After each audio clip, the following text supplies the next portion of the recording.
Assalamualaikum warahmatullahi wabarakatuh.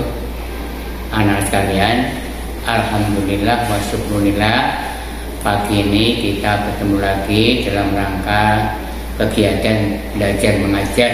Untuk itu mari kita awali dengan doa. Mudah-mudahan apa yang kita pelajari hari ini bisa kita tangkap dengan baik, faham, dan akhirnya menjadi ilmu yang bermanfaat. Amin Allahumma amin. Anak sekalian, kemarin sampai kepada halaman apa? Halaman 8 ya anak-anak. Halaman 8. Kemarin kita sampai kepada akhlak. Akhlak itu ada yang baik, ada yang buruk. Kemarin ada contoh-contoh, yaitu misalnya dermawan, fikir, kemudian pemberani, kemudian sombong,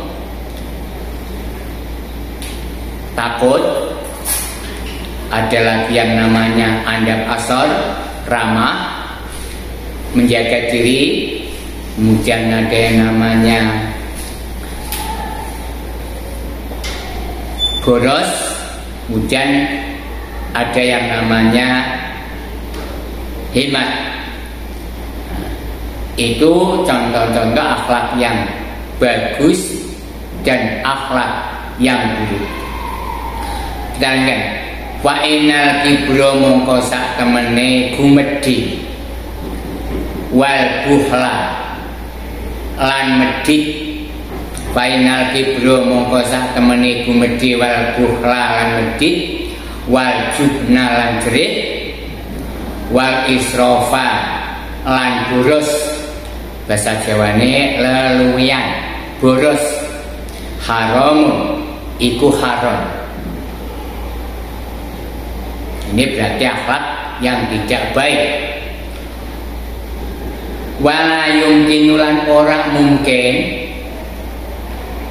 wala yumkinulan orang mungkin ataharuzu apa greksa anda saking akhlak. Iku akhlak sombong, medit, jereh, kemudian boros. Ila ilmiah kejaba kelawan ngerteni kasebut. Ila ilmiah kejaba kelawan ngerteni, kejaba kelawan ngelmuni kasebut. Artinya apa? Itu tadi kan contoh akhlak-akhlak yang tidak baik, mestinya kan harus dihindari. Nah kalau kamu nggak tahu itu akhlak tidak baik, kan tidak bisa menghindari, tidak bisa menjaga. Oleh karena itu kita harus tahu mana akhlak yang buruk. Setelah tahu, baru kita hindari.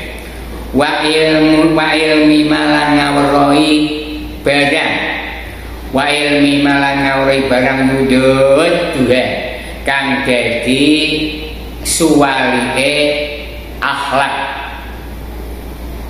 Artinya akhlak kang olo yudut dua kang dadi suwalie akhlak kang olo. Jadi di samping kamu ngerti akhlak-akhlak yang buruk, ngerti juga akhlak-akhlak yang bagus. Otomatis tahu yang buruk berarti tahu yang bagus. Lah kesimpulannya, kalau sudah tahu yang bagus-bagus kita lakukan, kita praktekkan, kemudian yang buruk-buruk kita hindari. Misalnya misoi wong, kan berarti kan buruk, kita hindari. Menolong orang lain kan bagus, kita lakukan. Bayuk taroju mongko diperdoake ala tulisane ning atase saben-saben manungsa, ala tulisane ning atase saben-saben manungsa ilmu apa ngawroi akhlak. Maka diwajibkan bagi setiap insan, bagi setiap manusia mengetahui akhlak, baik yang bagus maupun yang buruk. Wakot sona palan teman-teman wis nganggit. Nganggit itu ngarang, menyusun. Wakot sona palan teman-teman wis nganggit asaidul imam ajal. Sopo Said Imam Al-Ajal Al-ajarnya wong agung. Asyahidu Nasiruddin Abul Qasim, iku syahid Nasiruddin Abul Qasim. Artinya apa? Abul Qasim, Nasiruddin Abul Qasim ini telah menyusun kitab, telah membuat kitab dan kitab fil akhlaq, ing dalam akhlak. Saya ulangi. Jadi Abul Qasim nama lengkapnya Syahid Nasiruddin Abul Qasim ini telah menyusun kitab akhlak. Wa ni'mama sonafa, wa ni'mama lan bagus-baguse kitab sonafa kang wis nganggih sapa Abul Qasim. Lah akhlak ini sebagian kitab yang bagus, yang telah akhlak yang baik, yang pernah dianggit, yang pernah disusun oleh Abul Qasim. Lah karena ada suatu kitab di mana kitab itu menerangkan tentang akhlak, maka apa? Wajibu mongko wajib ala kulli muslimin ing atase saben-saben wong Islam, ala kulli muslimin ing atase saben-saben wong Islam kedua apa ngapalake akhlak. Karena Abul Qasim sudah punya susunan kitab akhlak, maka sebaiknya anak-anak ini mempelajari akhlak itu. Jangan sampai jadi orang, apalagi kita seorang muslim, seorang santri harus tahu tentang akhlak. Wa amma hiduma lan anapun utawi ngreksa barang, wa amma hiduma lan anapun utawi ngreksa barang yako kang tumibo. Sing maksud tumibo terjadi fi ba'dil ahayini ing dalam setengah pira-pira mangsa, fi ba'dil ahayini ing dalam setengah pira-pira mangsa, fa fardun mongko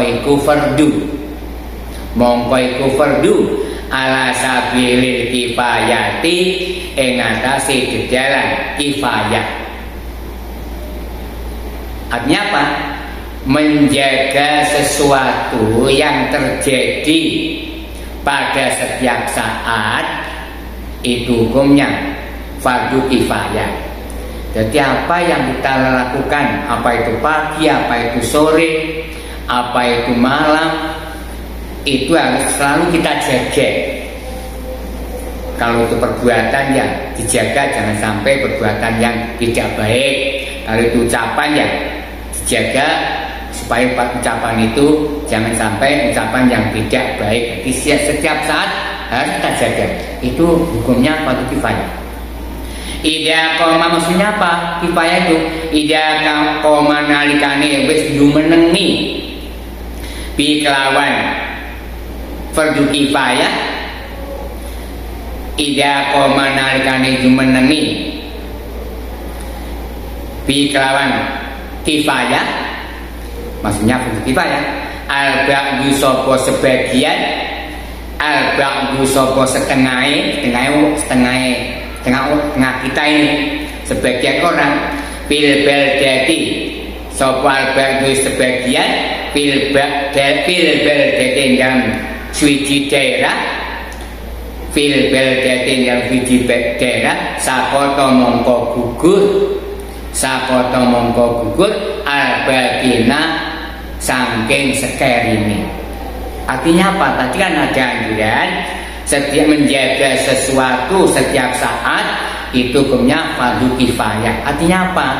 Kalau sudah ada yang melakukan sebagian itu sudah cukup. Artinya apa? Yang lain tidak berdosa. Misalnya apa? Misalnya orang sekampung tidak tahu yang namanya sombong.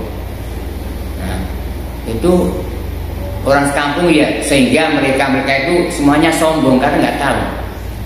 Nah, itu jadinya apa? Sekampung dosa semuanya.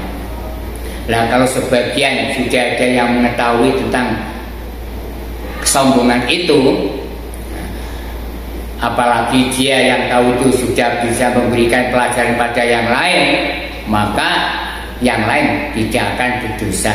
Misalnya ada kematian, ono kematian, wong sak desa ndang mati kabeh, dosa kabeh. Tapi ono sing mati salah siji, kulone apa wetane, wong sak desa ora sida dosa. Namanya sudah cukup, namanya kifayah.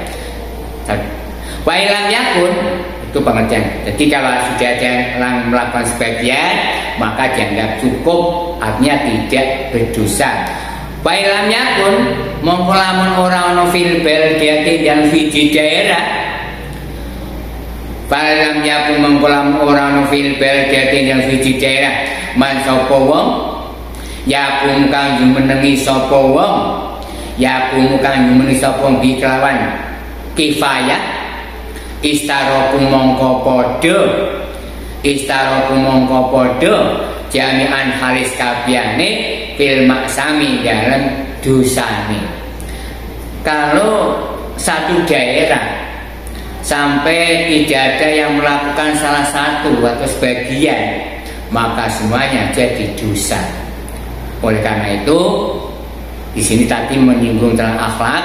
Akhlak itu satu kampung harus ada yang sudah paham, sehingga yang paham tentang akhlak itu bisa diajarkan kepada yang lain, bisa diberitahukan kepada yang lain. Oh ini bagus, ini tidak bagus, dan lain-lain. Tambah dikit, wajib mongko wajib alal imami ngatasi imam, imam itu tokoh, maka wajib bagi seorang tokoh ala imami ngatasi imam ayak muro apa yen to perintah, ayak muro apa yen to perintah sapa imam hum ing belda, hum ing swiji daerah bidalika kelawan mengkono kifayah. Mula maka dari itu bagi seorang tokoh masyarakat harus apa itu memerintahkan pada warganya agar mereka itu tahu tentang akhlak tersebut.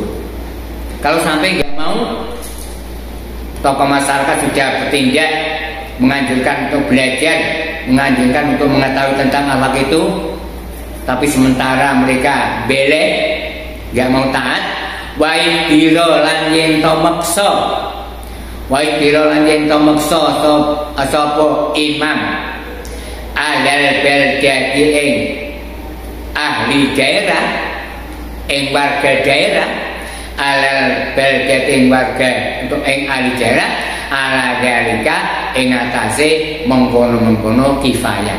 Maka seorang imam, seorang tokoh masyarakat harus menganjurkan pada warganya tentang kewajiban tadi. Kalau sampai tidak mau harus dipaksa. Jangan sampai sama sekali satu kampung tidak tahu akhlak, mana yang buruk, mana yang baik. Sampai sekarang anak, sekali lagi supaya dipelajari, dan kalau sudah tahu maka dipraktekkan sehari-hari. Capek lakoni, keliru tinggal, iki wajib lakoni, iki apa jenenge haram tinggal. Begitu sebenarnya. Demikian, bila dapat wal hidayah. Assalamualaikum warahmatullahi wabarakatuh.